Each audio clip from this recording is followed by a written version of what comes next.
নমস্কার, আমি Shivam, the independent বেঙ্গলে আরো একবার আপনাদের স্বাগত। গত পর্বে আপনারা দেখেছেন আব্বাস সিদ্দিকীর এক্সক্লুসিভ ইন্টারভিউ। তবে আজ রাজনৈতিক এবং ইউরো কাপের প্রেক্ষাপট ছাড়িয়ে এমন একজন মানুষের কাছে এসেছি যিনি শুধু চিকিৎসক নন, অত্যন্ত পরিচিত একটা একজন মুখ, ডাক্তার কুণাল সরকার। তবে আমার ব্যক্তিগতভাবে ভীষণ মাত্রায় মনে হয় উনি সঞ্চালক বা চিকিৎসকের বাইরে বেরিয়েও উনি একজন সমাজ সংস্কারক। সত্যি কিছু কথা হয়তো সমাজের সংস্কারের জন্য বাণীর মতো কাজ করে এক তরুণ প্রজন্মের কাছে। সেই মানুষটির কাছে আজ আমি বসে আছি, চলুন দেখে নিই কি বলেন উনি। স্যার, আপনি চিকিৎসক, আপনি সঞ্চালনা করেন, আমি দেখেছি সঞ্চালনা খুব ভালো করেন ইনফ্যাক্ট। তারপরেও আপনার কিছু কথা ভীষণভাবে সমাজের সংস্কারের কাজে লাগে। আপনি এই বিষয়গুলো কিভাবে দেখেন, কতটা দরকার এই প্রজন্ম বা এই সমাজটা বদলানোর? দেখুন, আমি হয়তো কি বলবো, আমি হয়তো একটা বিরাট কিছু চিন্তা ভাবনা তো করি না, কারণ বিরাট চিন্তা ভাবনা করতে গেলে হয়তো ডাক্তার হতাম না। প্রথমত ডাক্তারিতে তো আমরা সবসময় যে ঠিক কাজ করতে পারি তা নয়, কিন্তু সবচাইতে জরুরি ব্যাপার হলো যে ডাক্তারিকে কালোকে কালো, সাদাকে সাদা বলতে হয়। সেটার ওপর দিয়ে আমরা আমাদের যে এই যে দীর্ঘ ট্রেনিং কাজ শেখা সেখানে we follow facts and we follow reality. এখন আমরা যদি ওই একটা অসুখকে তো তার মন মেজাজ বুঝে সে ডাইনে না বাঁয়ে, না সে মধ্যপন্থী না বামপন্থী, এইসব করে তো তার সঙ্গে আধিক্যতা করা যায় না। সিমিলারলি আমার মনে হয় আমাদের মধ্যে একটা তো সেন্স অফ বিচার বুদ্ধি আসতে হবে যে কোন জিনিসটা হয়তো আমরা ঠিক করছি, কোন জিনিসটা অন্যরকমভাবে অ্যাপ্রোচ করা যেত। সবসময় আমি যেটা ভাবছি সেটা ঠিক জিনিস নাও হতে পারে, কিন্তু আজকের দিনে যে জিনিসটা আমাকে খুব নাড়া দেয়, খুব চিন্তিত করে, সেটা হলো যে যারা আজকে, যে ধরুন যারা পাবলিক লাইফে আছেন, যারা নিজেদের আজকে পলিটিশিয়ান বলেন, যারা আজকে নিজেদের একটা সামাজিক রাজনৈতিক ক্ষমতা ভিজিবিলিটির মধ্যে এসেছে, তাদের কথাটা হলো এদের মধ্যে অধিকাংশই অত্যন্ত বুদ্ধিমান, অত্যন্ত বিচক্ষণ মানুষ, কিন্তু তাদের বিচক্ষণতাটা বাধ্যতায় পরিণত হয়ে গেছে। তারা সবাই আজকে কিছু কিছু অদৃশ্য জেলখানায় ঘুরে বেড়াচ্ছে। আমি বহু লোককে জানি যে যিনি সেই ওই পার্টির জার্সিটা গায়ে পড়ে এমন এমন কথা বলছেন যে তার নিজস্ব বিবেক বুদ্ধিতে সেই কথা কোনোদিন বলতেই পারতেন না। তাতে কি হচ্ছে যে আমরা এটা হচ্ছে এটা কিছুটা ওকালতির মতো গিয়ে দাঁড়াচ্ছে। ওকালতিতে একজন উকিল সে 50% অফ দ্য টাইম কিন্তু যে জিনিসটা বলছে সেটা হয়তো ঠিক নয়, সে তবুও একটা জিনিসের ফাঁকা ওকালতি করে যাচ্ছে, knowing that thing is not right. এখন আমরা এমন একটা আর্থসামাজিক ক্রস রোডের মধ্যে দাঁড়িয়ে আছি। এই যে আমরা মোটামুটি ভোজরাটা একটা জোয়া খিচুড়ি করে এই দেশটাকে তৈরি করেছি, 70-75 বছর হলো। এই দেশে এখন আমাদের 2-3 প্রজন্ম এসে গেছে, যার মধ্যে আমরাও ছিলাম, যারা চোখে আমরা স্বাধীনতা দেখিনি কিছু নয়। এখন আমাদের সময় এসেছে নিজেদের কিছুটা গুছিয়ে নেওয়ার, নিজেদের একটা সেখানে আমাদের একটা স্বাস্থ্য, শিক্ষা, মানুষের চাকরি বাকরি তার থাকবে, তার মাথার উপর একটা ছাদ আসবে। সেখানে যদি আমরা কোনটা বাস্তব, কোনটা ঠিক হচ্ছে, কোনটা হচ্ছে না, কোনটা আমাদের সোসাইটির পক্ষে একেবারে ক্ষতিকারক কাজ হচ্ছে, এগুলো তো মূল্যায়ন করার এবং এগুলোকে বলার তো একটা জায়গা থাকবে কোথাও।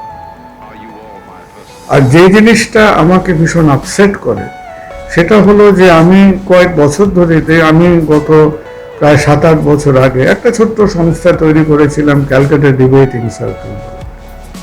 সেখানে আমি দেখতাম যে স্কুল, কলেজ, ইউনিভার্সিটি একেবারে ক্লাসের ছেলে মেয়েদের নিয়ে বসলে যে কোনো বিষয় নিয়ে তারা কত নতুন নতুন কথা, কত নতুন আঙ্গিকে, কত খোলা মনে, কত বিচক্ষণতার মধ্যে বলতে পারে।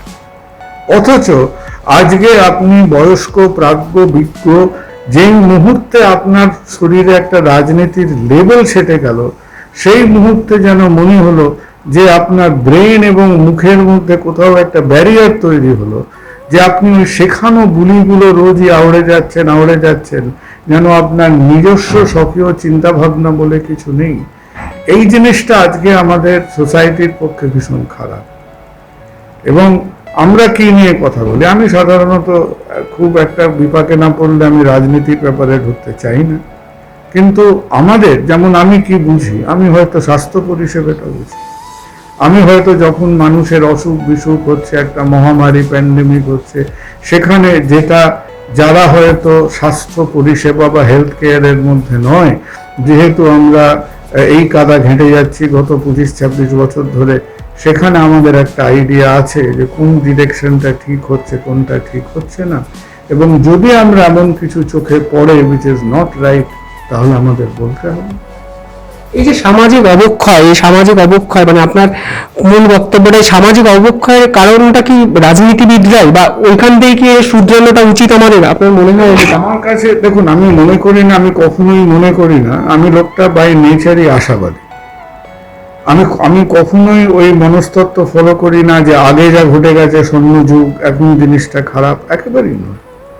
আমার চোখের সামনে প্রতি পদক্ষেপে প্রতি মুহূর্তে আমি মনে করি এই যে আজকের ছেলেমেয়েরা যা কাজকর্ম দেখিয়েছে, আজকে কোভিডের সময়, মহামারীর সময়, আজকে আমাদের এক একজন অল্প বয়সী ডাক্তার, প্যারামেডিক, নার্স এটসেট্রা, তারা যেভাবে কাজকর্ম করেছে, ভারতবর্ষের স্বাধীন ভারতবর্ষের 73 বছরের ইতিহাসে কি আমাদের লিখিত, আমার এই 2 সপ্তাহ হয়েছে আমি আমার প্রথম বই প্রকাশ করেছি, যেখানে আমি 150 বছরের ভারতীয় স্বাস্থ্য ব্যবস্থার হিস্ট্রিটাকে আমি ঘেঁটে দেখেছি। আজকের প্রজন্ম যে কাজকর্ম করেছে, গত 150 বছর ভারতীয় চিকিৎসা ব্যবস্থার চিকিৎসার ইতিহাসে আজকের এই ছেলে মেয়েদের কাজের তুলনীয় কোনো ইতিহাস নেই। তার মানে কি আমি বলতে চাই যে শুধু অমুক অমুকই ডাক্তার ছিলেন, আজ 100 বছর আগে সাংঘাতিক একটা প্রচন্ড মানুষ, একেবারে কান দিয়ে নাক দিয়ে তাদের পাণ্ডিত্য বেরোতো, তা নয়। আমার কাছে আজকের বর্তমানটাই স্বর্ণযুগ, এবং বর্তমানটা স্বর্ণযুগ হোক, মানে হীরকখচিত যুগ হোক, যাই যুগ হোক, সেই যুগের মধ্যেও আমার সাদাকে সাদা, কালোকে কালো বলার একটা ইন্টেলেকচুয়াল স্পেস আমার থাকতে হবে। এবং সেই ইন্টেলেকচুয়াল স্পেস, এটা বন্ধ কি ব্যবসার মতো হয়ে গেছে। আজকে আপনাদের বয়সী একজন ছেলে মেয়ে, আমার থেকে ছোট বয়সী একটা ছেলে মেয়ে যারা কাজকর্ম করছে, আমরা একটা চিকিৎসা কি করে শিখি, আমরা ভুল করতে করতে শিখি। আমরা দেখি যে এটাতে চেষ্টা করলাম, কাজ হলো না, পরেরটাই যে এটাতে হলো না, পরেরটাই যে, এই করেই তো বিজ্ঞান ইভলভ করেছে। তো সেখানে এটা আমার কাছে খুব আশ্চর্য লাগে যে কিভাবে আমি একটা সেই রবীন্দ্রনাথের ওই খাঁচার পাখি ছিল সোনার খাঁচাটির মধ্যে, যে একটা খাঁচার মধ্যে বন্দী হয়ে কিভাবে আমি সমানে অনর্গল ওই বিয়ের মন্ত্র পড়ার মতো হলো। যে বিয়ে করছে সে বুঝছে না, যে বলছে সে বুঝছে না, মাঝখানে একটা গোঁজামিলের কাজ হয়ে যাচ্ছে, তাকে আমরা বলছি গণতন্ত্র। So this is wrong. আমরা এই প্র্যাকটিসের মধ্যে দিয়ে গিয়ে কি করছি, আমাদের মধ্যে যে স্বকীয়তা আছে, আমাদের মধ্যে যে মানসিক সততা আছে, যে ইন্টেলেকচুয়াল অনেস্টি আছে, আমি তো এই ছেলে মেয়েগুলোর সেই ভবিষ্যৎটাকে তো আমি কনস্ট্রিক্ট করে দিচ্ছি। কেন করছি? আলটিমেটলি এই পলিটিক্যাল সার্কেলের মধ্যে কার ইন্টারেস্টটা সার্ভ হবে, যে ক্ষমতার পিছনে ছুটছে।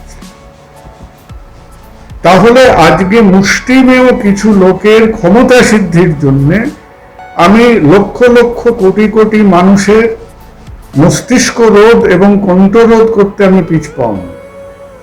তাদের শেখানো বলি বলতে হবে। অর্থাৎ আজকে আপনি যাদের স্বাধীন গণতন্ত্র বলছি, এটা তো স্বাধীন গণতন্ত্র নয়, এটা তো জুলিয়াস সিজারের আগের যুগে আমরা চলে যাচ্ছি। এটা তো একেবারে ফিউডাল সোসাইটি হয়ে যাচ্ছে। খালি আগে সৈন্য সামন্ত দরকার হতো, এখন ক্যাডার দরকার হচ্ছে। আগে জমিদারের লেঠেল বাহিনী দরকার হতো, এখন সেখানে আপনি তাদের হারমাত নাম দিচ্ছেন। আগে আপনার সেরেস্তায় মারপিট হতো, এখন বুথে বুথে মারপিট হচ্ছে। অর্থাৎ এখনকার পাওয়ার কনস্ট্রাক্ট যেখানে আছে, সেখানে আমার মাঝে মধ্যে মনে হয়েছিল যে মানুষের কথাবার্তা বলার এবং সত্যিকারের যেগুলো ইম্পর্টেন্ট সামাজিক ইস্যু নিয়ে কথা বলা, সামাজিক ইস্যু মানে কি, যেটা একটা লোকের জীবন এফেক্ট করছে, তার বেঁচে থাকা এফেক্ট করছে, তার শিক্ষা এফেক্ট করছে, তার স্বাস্থ্য চিকিৎসা এফেক্ট করছে, সেটা বলার অধিকার একটা মানুষের নেই। সেটা বলতে গেলে আমাকে আমাকে মাথায় আমাকে লেবেল লাগাতে হবে। Why? এই রবীন্দ্রনাথের ভাষায় অচলায়তনটা, এটা সলিউশনটা কি? এটা কোনোদিন ভেবেছেন যে কোথা দিয়ে এটা শুধরানোটা শুরু হতে পারে আমাদের? আমার মনে হয় এই শুধরানোটা শুরু হবে আমাদের মতো সাধারণ মানুষের থেকে। সাধারণ মানুষে আজকে এই এর সলিউশনের মধ্যে আমি মনে করি যে হ্যাঁ, তার মধ্যে নানান রকম বিচিত্র বিকৃত আলাপ আলোচনা গল্প হয়, কিন্তু I think social media is a solution. Social মিডিয়ার মধ্যে দিয়ে যারা এতদিন তাদের মনের মধ্যে সমস্ত পুঞ্জীভূত বুক্ষেপ হয়ে এই নিয়ে ছেলেমেয়েরা থাকতো, বসে থাকতো, মুখ করতো, তারা তো এর অভিপ্রকাশের জায়গা পাচ্ছে। আবার তার সঙ্গে সঙ্গে নানান রকম, যার ক্ষমতা যত বেশি সে তত মানুষের বক্তব্যকে চাপা দিতে চায়। আজকে তো আমরা সেই ক্রসরোডস এসে পড়ছি না? হ্যাঁ, যে সেডিশন ল আপনি গান্ধীর উপরে দিয়েছিলেন, সেই সেডিশন 1941 না 37 একবার, তারপরে বোধ 41 একবার, গান্ধীর উপরে দুবার এই সেডিশন ল এসেছে। তা আমি মনে মনে ভাবি যে এই স্বাধীন ভারতের সরকারের লজ্জা করে না যে সেই সেডিশন লকে আমি 1920, 25, 30-এর লকে আজকে বাক্সর থেকে খুঁজে বেঁধে এই ছোট ছোট ছেলে মেয়েদের উপর আমি এফেক্ট করছি, তাদের আমি 5 দিন 2 সপ্তাহ ধরে জেলে বন্দি রাখলাম যে সেডিশন হচ্ছে আমার দেশের এগেনস্টে। আমাদের দেশ এতই অপরিপক্ক, তো সেখানে যতক্ষণ না একটা সামাজিক বক্তব্যের জায়গা থাকবে ততক্ষণ এই যে নেগেটিভ টেন্ডেন্সিগুলো, এই টেন্ডেন্সি সবাই মধ্যে আছে, সমস্ত দলমত নির্বিশেষে আছে। কেউ ধোয়া তুলসী পাতা, কেউ শনিবার করেছে তো কেউ সোমবার করেছে, কেউ জানুয়ারিতে করেছে তো কেউ জুনে করেছে, প্রত্যেকে করেছে। এটাকে বলে ক্ষমতার ব্যাধি। এবং এই ক্ষমতার ব্যাধিটাকে, এই ক্ষমতার উপর মানুষের, এই যে সবাই সমস্ত সমাজের সর্বশ্রেণীর লোক ছুটে গেল, বিশেষত দেখবেন যারা ভিজিবল সেলিব্রিটি, তারা সবাই মানুষের সেবা করতে ভোটে দাঁড়াতে গেল। আমি তো জানি না তারা কোথায় ছিল যখন 40% ইনফেক্টিভিটি ছিল, তারা কোথায় ছিল যখন আমাদের ছেলে মেয়েগুলো এই যে 750, 1,500 ডাক্তার মারা গেল দুটো ফেজের মধ্যে দিয়ে। ঠিক আছে, ডাক্তারের কাজই তাই, যে তাদের তো সেই সময় দেখা গেল না। সুতরাং এই যে একটা টেন্ডেন্সি, আমি তো কোনো জিনিসের মধ্যে দেখলাম না যে সবাই আজকে মানুষের সেবা করতে চায়, যে মানুষের সেবা is equal to the last for পাওয়ার। এটা তো ডিবেট করার কিছু নেই, এটা তো জিওমেট্রির প্রিন্সিপালের মধ্যে হয়ে গেছে যে সবাই মানুষের সেবা করতে চাইছে। সবচাইতে বড় মিথ্যে কথা, সে চাইছে যে আমি এই যে ক্ষমতার যে একটা সিন্ধুক আছে, সিন্ধুকের কোটটা আমার চাই, আমিও মাঝে মধ্যে সিন্ধুক খুলে তার মধ্যে যা মানে ধনরত্ন আছে, ঠিক আছে, পুরোটা না হলেও 2-4টে সেই মণিমুক্ত যেন আমার কাছে আসে। খোঁজটা মানুষের জন্য খোঁজ কেউ করছে। কালকে সম্প্রতি ডক্টরস ডে গেছে, ডক্টরস ডে সমাজ থেকে আপনার প্রত্যাশা কি ছিল, বা এই ডেটার গুরুত্ব কি আপনার কাছে আলাদা করে আছে আরো? দেখুন, সমাজের কাছ থেকে আমি কারো তো শ্রদ্ধা না করে বলছি। যেমন অনেকে আমরা বলি যে হ্যাঁ, আমরা ডক্টরস ডে কেন করি? বিধানবাবুর কথা মনে করি, বিধানচন্দ্র রায়ের কথা মনে করি। তিনি আমাদের কাছে একটা নমস্য ব্যক্তি। যেভাবে রবীন্দ্রনাথ নমস্য, যেভাবে সুভাষচন্দ্র নমস্য, বিধানচন্দ্র আমাদের একজন মেডিসিনের ক্ষেত্রে একজন যুগপুরুষ। তার যে মেধা, তার যে ডাক্তারি, তার ক্লিনিক্যাল স্কিল, তারপরে তার পলিটিক্সের আচরণ, সেগুলো ডিফারেন্ট ইভ্যালুয়েশন। এখন একটা টেন্ডেন্সি দেখবেন যে যারা মোটামুটি সমাজের অনেক সময় একটা আপাত হালকা মূল্যায়ন করেন, বিধানবাবু ডাক্তারি করতেন, অন্য কেউ ডাক্তারি করে না, আজকে বিধানবাবু ডাক্তারি করে গেছেন, এখনকার ডাক্তাররা চুরি চামারি করছে। এর থেকে আমি একজনকে কাল খুব বিনীতভাবে বললাম যে সত্যিই যদি মনে করেন তাহলে আপনি কি বিধানবাবু পৃথিবীতে বাঁচতে চান? ভদ্রলোক ফ্যাল করে আমার মুখের দিকে চেয়ে রইল। সে বলল, কেন বিধানবাবু পৃথিবীতে ভারতবর্ষে বাঁচতে চান? কেন আমাকে এই কথাটা বললেন? এবং বিধানবাবুর ভারতবর্ষে একজন ভারতবর্ষের পুরুষের অ্যাভারেজ আয়ু ছিল 45 বছর, একজন মহিলার অ্যাভারেজ আয়ু ছিল 33 না 34 বছর। আপনি এখন 20 বছর বেশি বাঁচছেন অ্যাভারেজে। কেন বাঁচছেন? কারণ এই চোর চামার পিশাচ ডাক্তারগুলো সারাদিন কাজ করছে বলে, প্রাইমারি হেলথে কাজ করছে, গভর্নমেন্ট হসপিটালে কাজ করছে, হাসপাতালে কাজ করছে। সুতরাং এই চোর চামার ডাক্তারদের হাত ধরেই আপনাকে আমরা 20 বছর বেশি আয়ু দিয়েছি এই স্বাধীনতা উত্তর ভারতবর্ষে। তো আপনি বলুন সেই 20 বছর আয়ুটা আমাকে ফিরিয়ে দিন, ফিরিয়ে দিয়ে আবার সেই 1945, 47, 50-এ ফিরে যান। আপনি কি সেটা করতে চাইবেন? না, আপনি আজকের প্রজন্মের ডাক্তারদের পরিশ্রমের উপরে তাদের বিধানবাবুকে বড় করা মানে আজকের ডাক্তারদের ছোট করা নয়। Those are two different things. আর সেকেন্ড যে কথাটা আমাদের ডাক্তার দিবসে মনে রাখা, যে একটা জিনিস শুনলে ওই পোস্ট ভ্যাকসিনেশনের মতো আমার গায়ে অ্যালার্জি বেরোয়, সেটা হলো এই ডাক্তার ভগবান হেনা তেনা। এটা হচ্ছে কারো কারো হয়তো শুনতে খুব ভালো লাগে, আমার প্রচন্ড বিরক্তি লাগে। আমি খালি মানুষকে বলি যে মাথাও তুলবেন না, লাথিও মারবেন না। যদি এমনকি দু একটা কাজকর্ম করে থাকি যেখানে কেউ আমাদের রেসপেক্ট করে, খুব ভালো কথা। কিন্তু একজন ডাক্তারকেও শিখতে হবে। ডাক্তারকে কি শিখতে হবে? আমাকে শিখতে হবে যে আমি একজন অ্যাকাউন্টেবল প্রফেশন।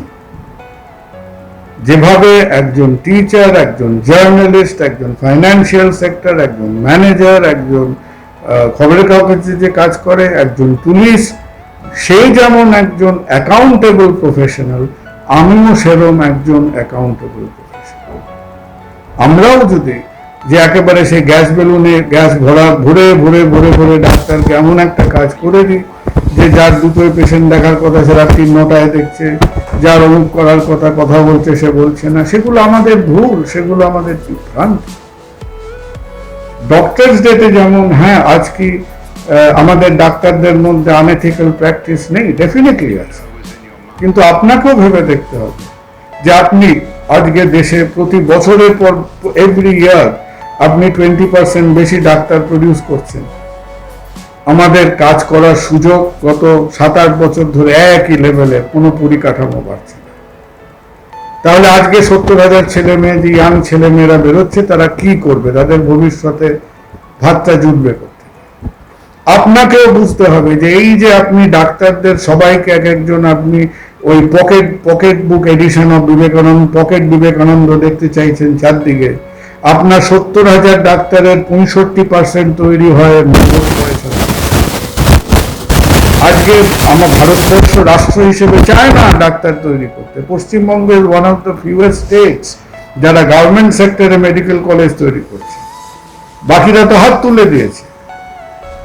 তো আপনি আজকে সাধারণ মধ্যবিত্ত মানুষ, আপনার যদি যখন বয়স হবে আপনার ছেলেকে ডাক্তার করতে হয়, আপনাকে আন্ডার গ্রাজুয়েট পড়াতে হবে 3-4 কোটি টাকা দিয়ে, পোস্ট গ্রাজুয়েট পড়াতে হবে তাকে আরো 3 কোটি টাকা দিয়ে। মোটামুটি সেই ছেলে মেয়েকে ডাক্তার করলেন, সে আপনাকে 10 বছরের মধ্যে আপনার মাথায় একটা 7-8 কোটি টাকার লোন দেবে, এবং সেই লোনটা আপনাকে আপনার কর্মজীবনে বাবা হোক, মা হোক, ব্যাংকে হোক, সেটা শোধ করতে হবে। এবং সেইটা শোধ করতে গিয়ে আপনি একদম যুধিষ্ঠির 2.0 হয়ে আপনাকে বেঁচে থাকতে হবে। আপনি কোন পৃথিবীতে আজকে মেডিসিনকে নিয়ে যাচ্ছেন? কেন নিয়ে যাচ্ছেন? কেন আমাদের এই বুকের পাটা নেই বলার যে আমার সারা দেশে একটা ইউনিফর্ম হেলথ সিস্টেম? আজকে যদি 3টে রাফায়েল প্লেন বিক্রি করতেন, সারা ভারতবর্ষের করোনা চিকিৎসার পয়সা দেওয়া যেত সেই 3টে প্লেন থেকে। তো যে লোকগুলো অক্সিজেনের অভাবে হাঁপাচ্ছিল, সেই লোকগুলোর কি সুবিধে হলো সেই ক্ষেপণাস্ত্রযুক্ত প্লেনগুলো থেকে? আমি আজ অব্দি বুঝতে পারতাম না। 3টেকে বিক্রি করে দিলেন না কেন? তাহলে এতগুলো ফ্যামিলি, এতগুলো পরিবার আজকে হেনস্থা হতো না। আপনি সেইটা করলেন না। আপনি ডাক্তারের দ্বারে দ্বারে এসে তার মাথার উপর 6টা কমিশন বসিয়ে তাকে আজকে ডাক্তারকে জবাবদিহি করতে হচ্ছে হোক, কিন্তু রাষ্ট্র কেন জবাবদিহি করবে? আজকে সুপ্রিম কোর্টকে, সেন্ট্রাল গভর্নমেন্টকে বলতে হচ্ছে যে মানুষরা কোভিডে মারা যাচ্ছে তাদের কম্পেনসেশন দিন, তাহলে সেই রাষ্ট্র, সেই বিবেক কোথায় গেল যে সে উঠে বলছে না যে আমি নিজের থেকেই কম্পেনসেশন দেব? সে কেন বলতে পারছে না? আজকে আমরা কত বড় ভণ্ডামো করছি, যেখানে আমার 25% ভ্যাকসিনেশনকে আমি আওতার বাইরে দিয়ে দিয়েছি। পৃথিবীর সব থেকে এক্সপেন্সিভ ভ্যাকসিনেশন প্রোগ্রাম চলছে ভারতবর্ষে, আর আমরা ভণ্ডামোর শেষ নেই। আমরা ভণ্ডামো করে যাচ্ছি কি না, 18 বছর থেকে ভ্যাকসিন দিচ্ছি বলে সেটা হলো ইউনিভার্সাল ভ্যাকসিনেশন। যারা এই কথাটা বলছেন তারা ইউনিভার্সালটার কথাটা বানান জানে কিনা জানি না, কিন্তু অন্তত মানেটা জানে। এই কথাগুলো বলতে হবে না। আমরা বলবো না যে আপনি একটা, যে প্যান্ডেমিক এখন অফিসিয়ালি 5 লাখ, আনঅফিসিয়ালি অন্তত 25 লক্ষের উপরে মানুষ মারা গেছেন, সেই প্যান্ডেমিকে আমাদের দেশে একজন এপিডেমিওলজিস্ট এখন অব্দি নেই। একজন বাচ্চার ডাক্তার, পিডিয়াট্রিশিয়ান, বায়োমেডিক্যাল লোককে দিয়ে আপনি জনস্বাস্থ্য চালাচ্ছেন। সেই প্রশ্ন আমাদের করতে হবে না? এবং কিছুদিন আগে সোশ্যাল মিডিয়াটা ভরে গেল অক্সিজেনের ডিমান্ড, হসপিটালের ডিমান্ড। এইটা কি আমাদের স্বাস্থ্য পরিকাঠামো, এই পরিকাঠামো ব্যবস্থাটার উন্নতি কিভাবে সম্ভব? কোনোদিন সম্ভব না। আজ অব্দি পৃথিবীর 195টা দেশে কোভিড হয়েছে। কোন দেশ কখনো তার স্বাস্থ্য পরিকাঠামো দিয়ে একটা প্যান্ডেমিকের সঙ্গে যুদ্ধ করতে পারে না। It is impossible. কোভিডে আমরা যেটুকু ভালো মন্দ যা পেয়েছি, কোভিড ভারতবর্ষে ওইভাবে ঢোকার কথা ছিল না। কেন ঢুকেছে? কারণ 24শে মার্চ অব্দি আপনি সদর দরজা খোলা রেখে, দেশের প্রত্যেকটা এয়ারপোর্ট খোলা রেখে লোক ঢুকিয়েছিলেন। সেই একটা ভুল। তারপরে তো আমরা পিঠ পেতে ফার্স্ট ওয়েভটা হজম করলাম। ফার্স্ট ওয়েভ কমতে না কমতেই আমরা হুল্লোড় করতে শুরু করলাম, ফার্স্ট ওয়েভে আমরা জয়ী হয়েছি। ভারতবর্ষে ভাইরাসের থেকেও যদি মারাত্মক আর একটা ভাইরাস থাকে, তার নাম হচ্ছে ইলেকশন কমিশন। তার চাইতে বেশি সংক্রামক জিনিস ভারতবর্ষে নেই। সেই ইলেকশন কমিশনের বদান্যতায় 5খানা ইলেকশন হলো, একটা পঞ্চায়েত ইলেকশন হলো। পশ্চিমবঙ্গে যেন মনে হচ্ছে 8 মাস ধরে ইলেকশন চলছিল। তার ফলটা, যে কটা মানুষ ফার্স্ট ওয়েভে মারা গেছিল 6 মাসে, সমসংখ্যক মানুষ সেকেন্ড ওয়েভে মারা গেল 2 মাসে। এবং ইট ইজ নেভার পসিবল যে আপনি সেইভাবে দেয়ালে আপনি ভেন্টিলেটর কিনে, বেড কিনে, মানুষ বিনা কেন এত ডেথ রেট হয়েছিল? যত ডেথ রেট হয়েছিল, সেই ডেথ রেট যতটা না করোনার ভাইরাসের জন্য, অনেক বেশি ডেথ রেট হয়েছে চিকিৎসা না পাওয়ার। বিনা চিকিৎসায় আপনি পারবেন না।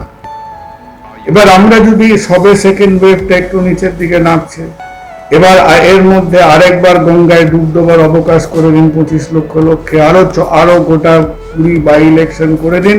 এরপরে আপনি থার্ড ওয়েভ দেখবেন, যেটা সেকেন্ড ওয়েভেরও 3 গুণ হবে। যদি না করেন, থার্ড ওয়েভ অ্যাভয়েড করতে পারবেন। এটা তো আমাদের হাতে। থার্ড ওয়েভ অ্যাভয়েড করার জন্য কি কি সতর্কমূলক ব্যবস্থা নেওয়া উচিত বলে আপনার মনে হয়? আপনি যদি, যেটা আমি বারবার বলছি, যে আপনি যদি সদর দরজা খুলে ঘুমোন তাহলে চোর ঢুকবে। এখন চোর ঢোকার পরে আপনি যদি চিন্তা করেন তাকে বাঁশ পেটা করবো না, তাকে আমি কান মুলে দেবো, সেইটা কোনো লাভ নেই। সেকেন্ড ওয়েভ হবার আগে আমরা 2 মাস আগে থেকে দেখতে পেয়েছিলাম মহারাষ্ট্রতে হচ্ছিল না। মহারাষ্ট্র সরকার নড়ে বসলো, না কেন্দ্রীয় সরকার নড়ে বসলো। আপনি চোখের সামনে সেটাকে অবজার্ভ করে, স্লো মোশনে আমাদের সামনে জিনিসটা ডেভেলপ করে সারা ভারতবর্ষে ছড়িয়ে পড়লো। তখন আমরা আধিক্যতা করতে শুরু করি। তাহলে প্রথম কথা হচ্ছে, যেখানে এখনো ইনফেকশন রয়েছে, কালকেও 50,000 ইনফেকশন হয়েছে, যেখানে যেখানে ইনফেকশন হয়েছে তার পিছনে ধাবা করুন। যে পলিটিক্যাল এনার্জি নিয়ে আপনি অপোজিশন পার্টির ক্যাডারকে পেটান, সেই এনার্জিটাকে নিয়ে ভাইরাসকে পেটাবার জন্য ছুটে যান এবং দেখুন কোথায় কোথায় ইনফেকশন হয়েছে, কোথায় কোথায় মাথা চাড়া দিচ্ছে, সেইখানটাতে আপনি টেস্টিং করে তাকে সেখানে কন্টেইন করুন।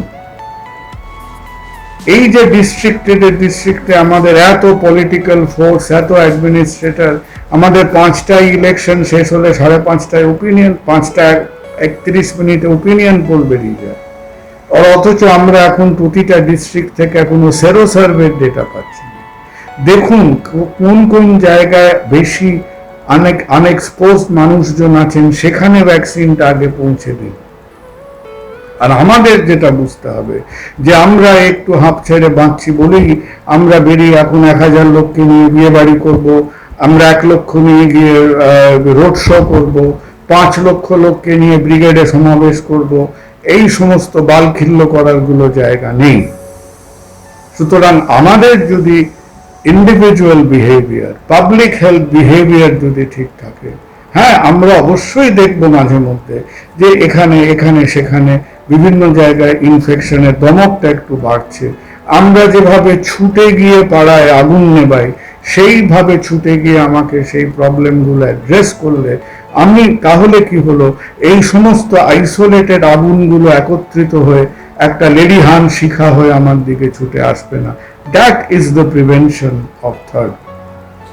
ভ্যাকসিন নিয়ে অনেকের মনে অনেক প্রশ্ন, তো ভ্যাকসিনটা কি মানুষের জন্য কতটা নিরাপদ এবং ভ্যাকসিনটাই কি সলিউশন কোভিড ঠেকানোর? দেখুন, ভ্যাকসিনটা ওভারঅল পলিটিশিয়ানদের থেকে অনেক বেশি নিরাপদ, রাইট?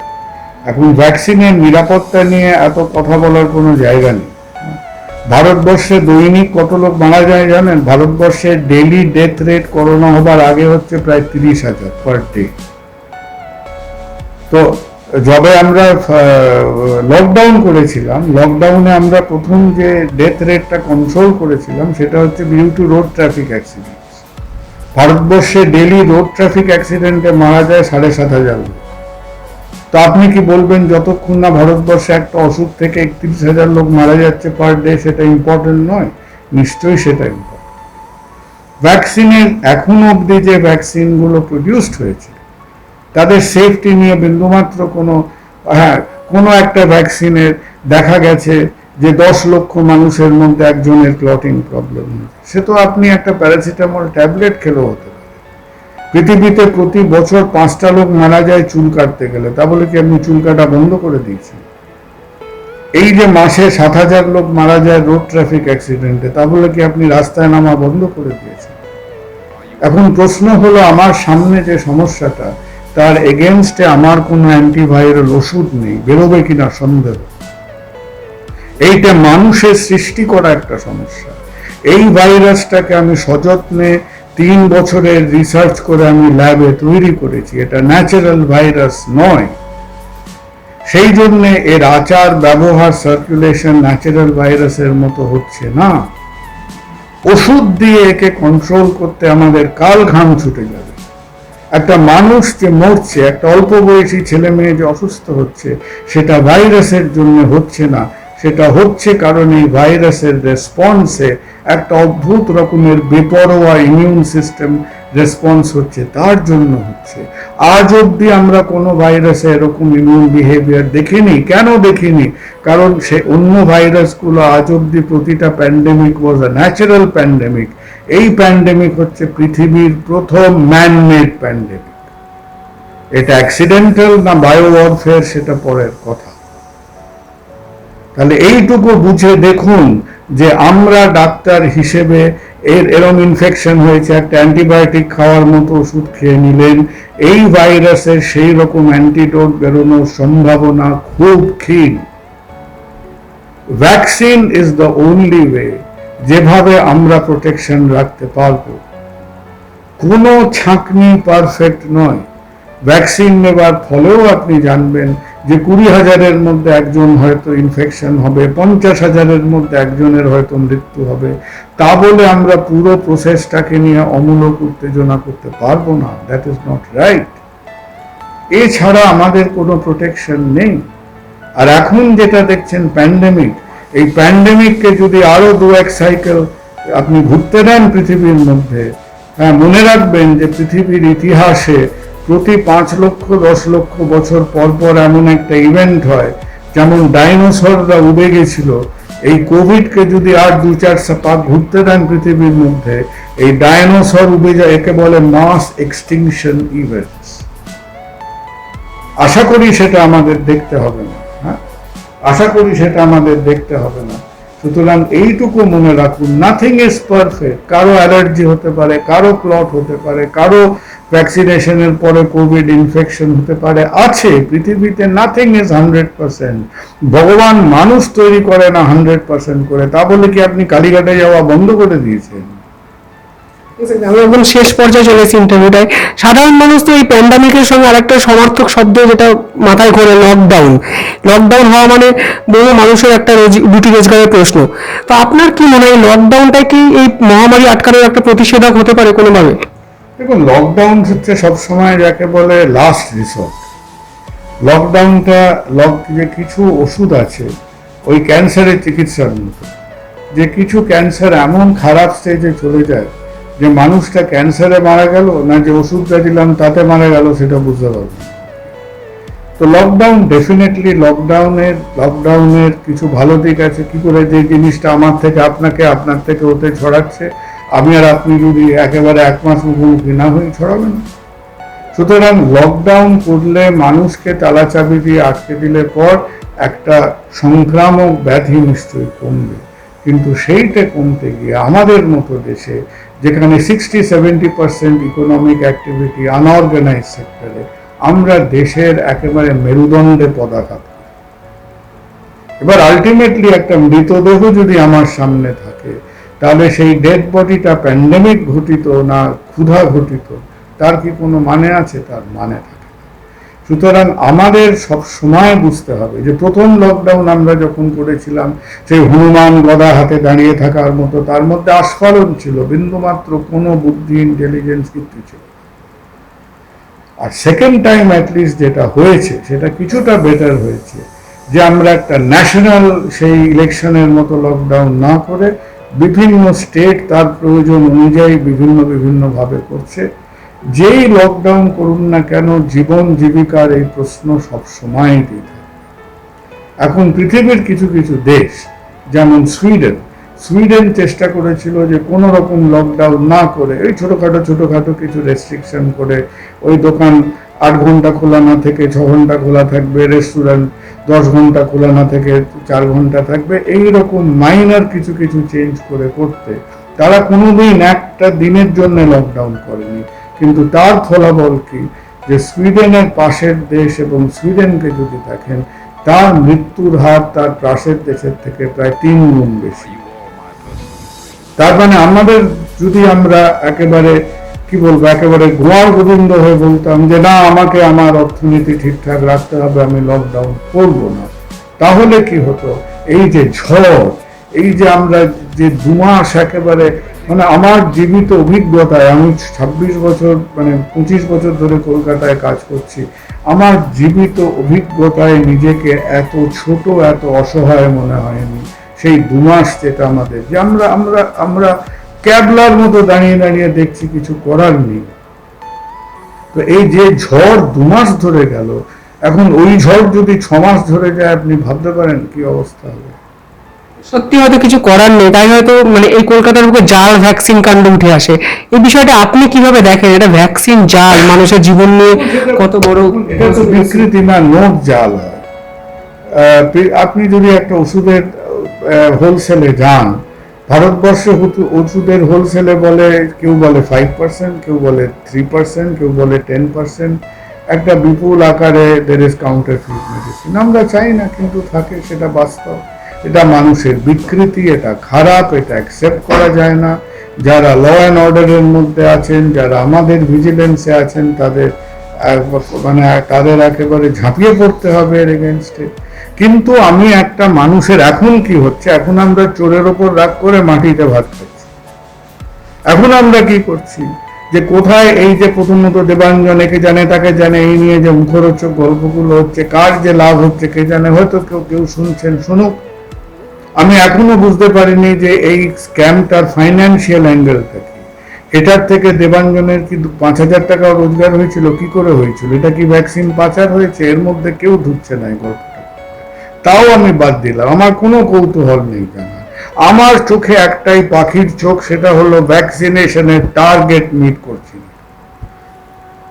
আপনার শুনতে ভালো লাগবে না, ভারতবর্ষ যদি দিনে 5,50,00,000 ভ্যাকসিনেশনের টার্গেট নেয়, পশ্চিমবঙ্গের টার্গেট হওয়া উচিত দিনে 5 লক্ষ ভ্যাকসিনেশন। অত ভ্যাকসিন হয়তো আমাদের নেই, আমরা 2.5 লাখ 3 লাখে প্রায় আমরা পৌঁছে গেছি। আমাকে সেই টার্গেটটা বজায় রাখতে হবে। দেবাঞ্জন অমুক করেছে, দেবাঞ্জনের পালা কীর্তন করতে করতে আমার যদি পরের দিনের ভ্যাকসিনেশন 1 লক্ষ কমে যায়, কারণ আমি ক্যাম্পাস ভ্যাকসিনেশন করছি না, আমি অফসাইট ভ্যাকসিনেশন কমিয়ে দিলাম, ঠিক আছে, আপনি বার কোড করুন, ভেরিফাই করুন, আপনার ভিজিলেন্স বাড়ান, সবকিছু করুন, কিন্তু আলটিমেটলি যদি টার্গেট ভ্যাকসিনেশন কমে যায়, যে 1 লক্ষ লোককে আমি কম ভ্যাকসিনেট করলাম দুদিনে, সেই 1 লক্ষ লোককে আজ থেকে 3 মাসের মধ্যে আমি হয়তো মৃত্যুর দিকে ঠেলে দিচ্ছি, সেইটা চোখে রাখ। আজকে এই দেবাঞ্জনের পালা কীর্তন বেশি দিন চলবে না, কিন্তু সেই মানুষগুলোকে যদি আমি তার শ্রাদ্ধ শান্তির দিকে ঠেলে না দিই, তাহলে আমাদের বুঝতে হবে যে যতই ঠিক আছে আপনি আপনি আপনি তাকে নিয়ে রসালো গল্প রোজ সন্ধ্যাবেলা করে যান, কিচ্ছু এসে গেল না, প্রোভাইডেড আপনার target of vaccination is the same. কিভাবে করবেন, কিভাবে চেক করবেন, কিভাবে করবেন, পুলিশ দিয়ে করবেন, মিলিটারি দিয়ে করবেন, মুখ্যমন্ত্রী দিয়ে করবেন, সেটা আপনার মাথা ব্যথা। শেষ প্রশ্ন, করোনা ডেল্টা যে ভাইরাস এসছে সেটা থেকে বাঁচতে সাধারণ মানুষকে ডক্টর কুমার সরকারের কি পরামর্শ থাকবে? দেখুন, করোনার যাই ভাইরাস হোক না কেন, কোনো ভাইরাস এখনো আমি যদি কমন সেন্স সাবধানতা নিই, আমি তার স্প্রেডকে মিনিমাইজ করতে পারব।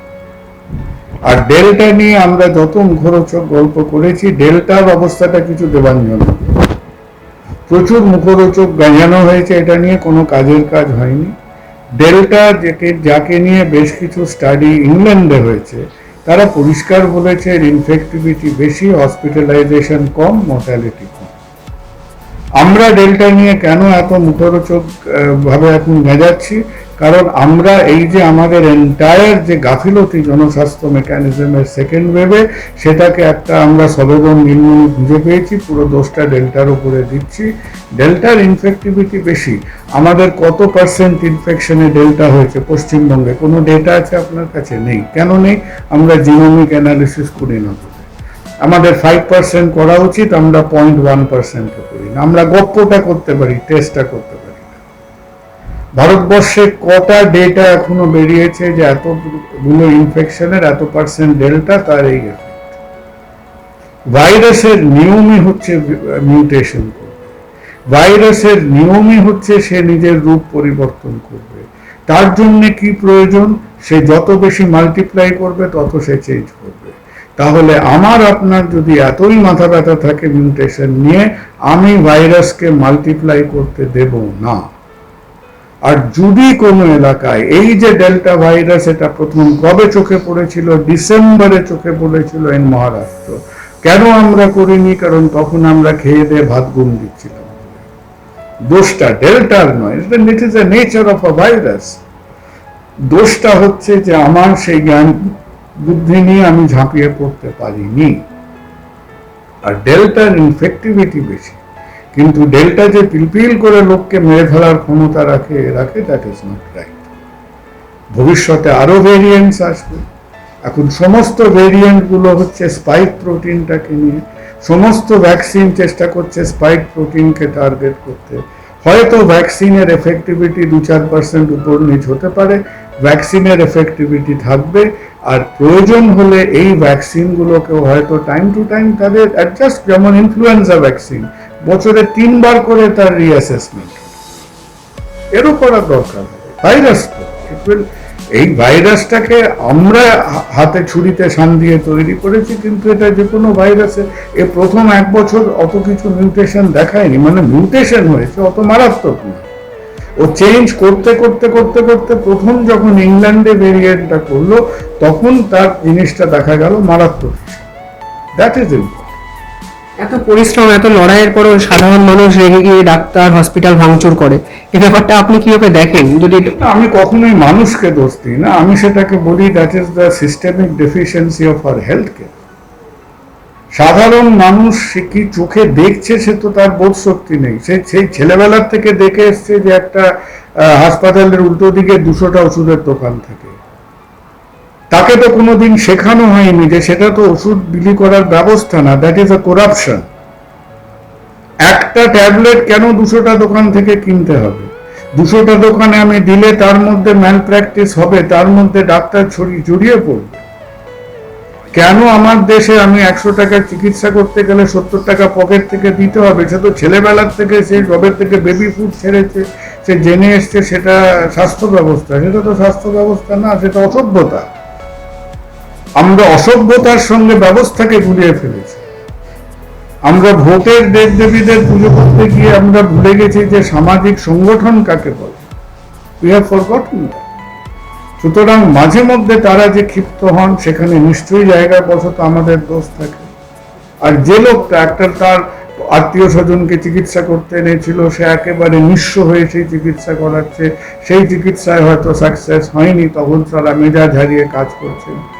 ডাক্তারের এগেনস্টে বিক্ষোভ করুন, আপনার আক্ষেপ জানান। তা বলে অসভ্যতা মানে 50টা লোক নিয়ে এসে ঢিল মারলেন, মারলেন, এগুলো ভালো, এগুলো অ্যাভয়েড করাটা উচিত। তা বলে কি আমাদের জীবন থেকে আমাদের বিক্ষোভ চলে যাবে, আমাদের অতৃপ্তি চলে যাবে, আমাদের ডিসস্যাটিসফ্যাকশন চলে যাবে?